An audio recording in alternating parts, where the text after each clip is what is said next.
Chào mừng các bạn đã đến với kênh của Trâm Anh Vino.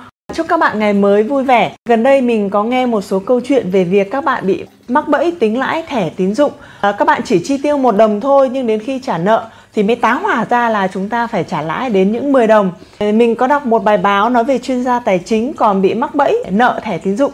Vậy thì người trần mắt thịt như chúng ta làm thế nào để có thể tránh khỏi cái cạm bẫy này đây?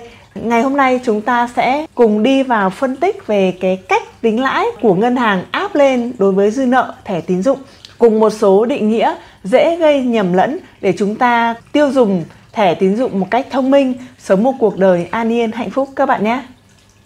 Mình sẽ làm sáng tỏ một số định nghĩa dễ gây nhầm lẫn mà ngân hàng không muốn bạn biết, cùng những ví dụ cụ thể để bạn thấy được cái giá phải trả cho việc chậm thanh toán dù chỉ 1 giây gây hậu quả khôn lường như thế nào cho túi tiền của mình nhé.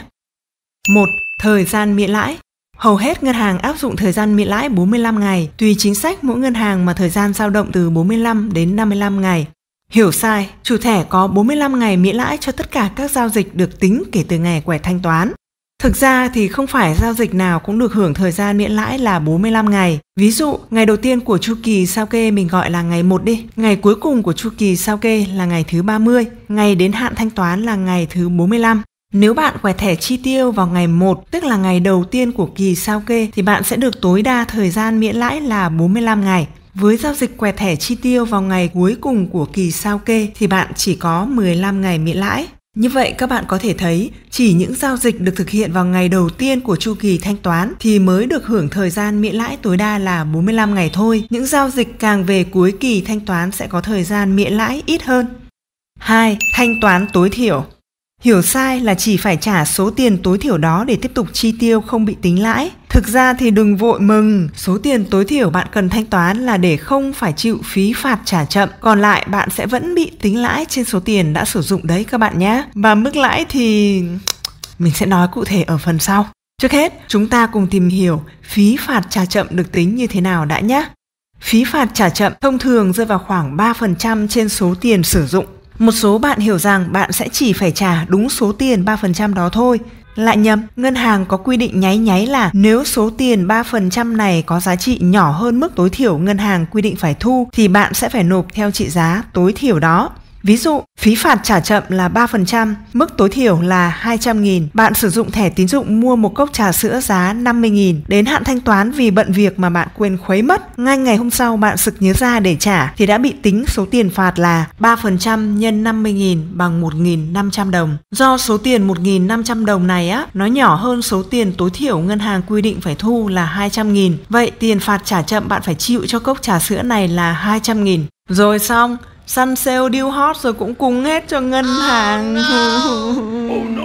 3. Lãi suất. Thường thì cái mindset của mình nghĩ đến lãi suất ngân hàng đưa ra là tính trên 1 năm. Tuy nhiên, lãi suất của thẻ tín dụng mà ngân hàng khi tư vấn cho bạn thì đã được chia nhỏ theo tháng. Nên khi nghe con số lãi suất 3% hay 4%, bạn sẽ có cảm giác đó chỉ là một con số rất là nhỏ. Mục đích của việc này là các bạn nhân viên ngân hàng định hướng cho các bạn là cứ tiêu đi, cứ nợ đi, đừng ngại ngần.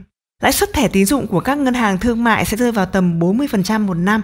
Cao không? Cao, nhưng chưa dã man bằng việc khi bạn đã bị tính lãi thì ôi rồi ôi, lãi tính trên toàn bộ dư nợ gốc chứ không phải trên số tiền nợ còn thiếu đâu. Nên là đang ngơ ngác, ngỡ ngàng giờ mới là lúc bật ngửa này. Trời đất ơi, tự nhiên cái tôi tỉnh lại liền luôn, tự nhiên tôi hết hồn. Mình ví dụ cho các bạn thấy rõ hơn nhé. Bạn quẹt thẻ chi tiêu 100 triệu lẻ 1 đồng, đến hạn thanh toán bạn trả tròn 100 triệu, thiếu nợ lẻ 1 đồng. Bạn nghĩ rằng ngân hàng chỉ thu lãi trên số tiền 1 đồng lẻ nợ còn lại đó thôi, và đến kỳ tới bạn sẽ trả một thể chẳng đáng bao nhiêu. Sự thật, chỉ vì 1 đồng thiếu nợ đó, bạn sẽ phải chịu số tiền lãi trên toàn bộ dư nợ, tức là số tiền 100 triệu lẻ 1 đồng ban đầu. Không những thế, khá nhiều ngân hàng còn tính lãi luôn trên tất cả số tiền giao dịch phát sinh mới, dù số tiền quẹt thêm này chưa đến kỳ hạn phải trả. Chết người là ở chỗ đó, ngân hàng người ta lý giải là nợ cũ bạn chưa trả hết thì các kỳ sau bạn sẽ không được hưởng chính sách về thời gian miễn lãi như chúng ta đề cập ở đầu video nữa. Đấy, quên 1 đồng là đi cầm một đống tiền có thật các bạn ạ. Đó là lý do khi đã bị mắc vào cạm bẫy tiêu dùng thẻ tín dụng mà mất kiểm soát thì rất nhiều bạn bị mắc kẹt ở đó và không thể thoát ra. Cả đời đi làm chưa chắc đủ tiền để trả lại cắt cổ đó. Túm cái quần lại là khi bạn trả đúng thời hạn và trả đủ, bạn sẽ không bị mất lãi và không bị chịu phí phạt. Cái này là chúng ta có lợi nha.